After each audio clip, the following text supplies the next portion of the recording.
पाप मोचनी एकादशी व्रत कथा। युधिष्ठिर ने भगवान श्री कृष्ण से कहा, हे मधुसूदन, आपने फाल्गुन मास के शुक्ल पक्ष की एकादशी अर्थात आमल की एकादशी के बारे में विस्तार पूर्वक बताया। चैत्र माह के कृष्ण पक्ष में आने वाली एकादशी का क्या नाम है तथा उसकी विधि क्या है? कृपा करके आप मेरी बढ़ती हुई जिज्ञासा को शांत करें। भगवान श्री कृष्ण ने कहा, हे युधिष्ठिर, चैत्र मास के कृष्ण पक्ष की एकादशी को पाप मोचनी एकादशी के नाम से जाना जाता है। एक समय की बात है, पृथ्वीपति राजा मानधाता ने लोमस ऋषि से यही प्रश्न किया था जो तुमने मुझसे किया है। अतः जो कुछ भी ऋषि लोमस ने राजा मानधाता को बतलाया था वही मैं तुमसे कह रहा हूँ।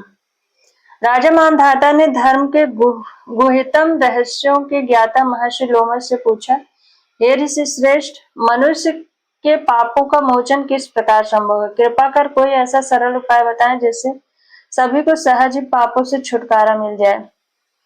महर्षि लोमस ने कहा, हे नृपति, चैत्र मास के कृष्ण पक्ष की एकादशी का नाम पाप मोचनी एकादशी है। उसके व्रत के प्रभाव से मनुष्यों के अनेक पाप नष्ट हो जाते हैं। मैं तुम्हें इस व्रत की कथा सुनाता हूँ, ध्यान पूर्वक सुनो। प्राचीन समय में चैत्र रथ नामक एक वन था। उसमें अप्सराएं किन्नरों के साथ विहार किया करती थी। वहां सदैव बसंत का मौसम रहता था, अर्थात उस जगह सदा नाना प्रकार के पुष्प खिले रहते थे। कभी गंधर्व कन्याएं विहार किया करती थी, कभी देवेंद्र अन्य देवताओं के साथ क्रीड़ा किया करते थे। उसी वन में मेधावी नाम के एक ऋषि भी तपस्या में लीन रहते थे। वे शिव भक्त थे।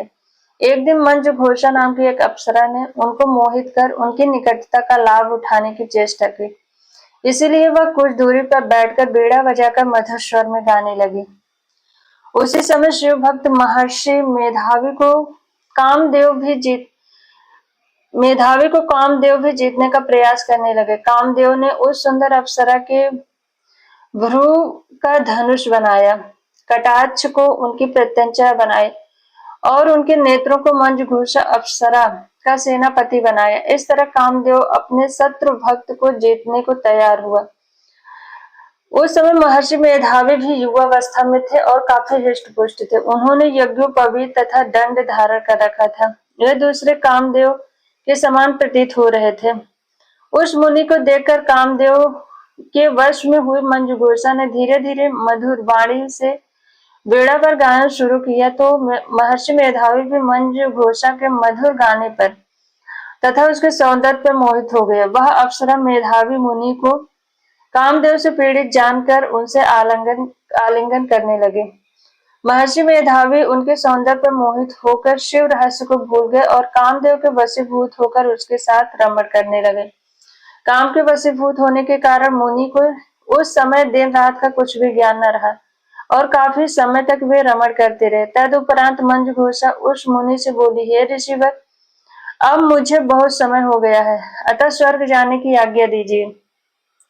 अप्सरा की बात सुनकर ऋषि ने कहा, हे मोहिनी, संध्या को तो आई हो, प्रातः काल होने को चली जाना है। ऋषि के ऐसे वचन सुनकर अप्सरा उनके साथ रमण करने लगी। इसी प्रकार दोनों ने साथ साथ बहुत समय बिताया। मंजूषा ने एक दिन ऋषि से कहा, हे विप्र, अब आप मुझे स्वर्ग जाने की आज्ञा दीजिए। मुनि ने इस बार भी वही कहा, हे रूपसी, अभी ज्यादा समय व्यतीत नहीं हुआ, कुछ समय और ठहरो। मुनि की बात सुनकर अप्सरा ने कहा, हे ऋषिवर, आपकी रात तो बहुत लंबी है। आप स्वयं ही सोचिए कि मुझे आपके पास आए कितना समय हो गया। अब और ज्यादा समय तक ठहरना क्या उचित है? अप्सरा की बात सुन मुनि को समय का बोध हुआ और वह गंभीरता पूर्वक विचार करने लगे। जब उन्हें समय का ज्ञान हुआ तो उन्हें रमण करते 57 वर्ष व्यतीत हो चुके थे। तो उस अप्सरा को वह काल का रूप समझने लगे। इतना ज्यादा समय भोग विलास में व्यर्थ चला जाने पर उन्हें बड़ा क्रोध आया। अब वह भयंकर क्रोध में जलते हुए उस तप नाश करने वाली अप्सरा की तरफ भ्रुकुटी तान कर देखने लगे। क्रोध से उनके अधर कांपने लगे और इंद्रियां बेकाबू होने लगी। क्रोध से थरथराते स्वर में मुनि ने उस अप्सरा से कहा, मेरे तप को नष्ट करने वाली दुष्टा, तू महापापिन और बहुत ही दुराचारी है, तुझ पर धिक्कार है। अब तू मेरे श्राप से पिशाचिनी बन जा। मुनि के क्रोध युक्त श्राप से वह अप्सरा पिशाचनी बन गई। यह देखकर वह व्यथित होकर बोली, हे ऋषिवर, अब मुझ पर क्रोध त्याग कर प्रसन्न होइए और कृपा करके बताइए कि इस शाप का निवारण किस प्रकार होगा।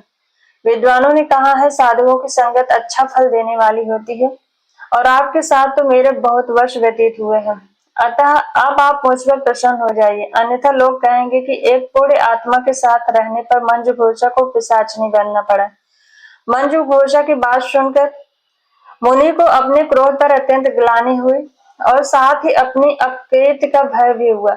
अतः पिशाचनी बनी मंजू घोषा ने मुनि से कहा, तूने मेरा बड़ा बुरा किया है, किंतु फिर भी मैं तुम्हें इस श्राप से मुक्ति का उपाय बतलाता हूँ। चैत्र माह के कृष्ण पक्ष की जो एकादशी है उसका नाम पाप मोचनी है। उस एकादशी का उपवास करने से तेरी पिशाचनी की देह से मुक्ति मिलेगी।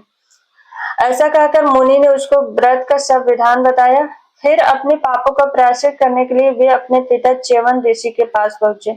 च्यवन ऋषि ने अपने पुत्र मेधावी को देखकर कहा, हे पुत्र, ऐसा क्या किया है तूने कि तेरे सब पाप नष्ट हो गए, जिससे तुम्हारा समस्त तेज मलिन हो गया है। मेधावी मुनि ने लज्जा से अपना सिर झुकाकर कहा, पिताश्री, मैंने एक अप्सरा से रमण करके बहुत बड़ा पाप किया है। इसी पाप के कारण संभवतः मेरा सारा तेज और मेरे तप नष्ट हो गए हैं। कृपा करके आप इस पाप से छूटने का उपाय बताइए।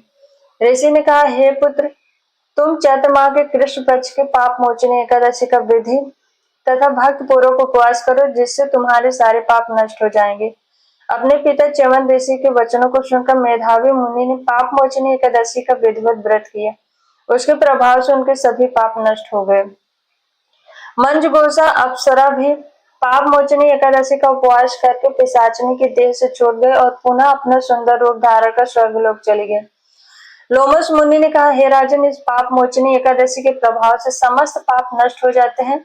इस एकादशी की कथा श्रवण व पठन करने से 1000 गोदान का फल प्राप्त होता है। इस उपवास को करने से दम हत्या करने वाले, स्वर्ण चुराने वाले, मद्यपान करने वाले, अगम्य गमन करने वाले आदि भयंकर पाप भी नष्ट हो जाते हैं और अंत में स्वर्गलोक की प्राप्ति होती है।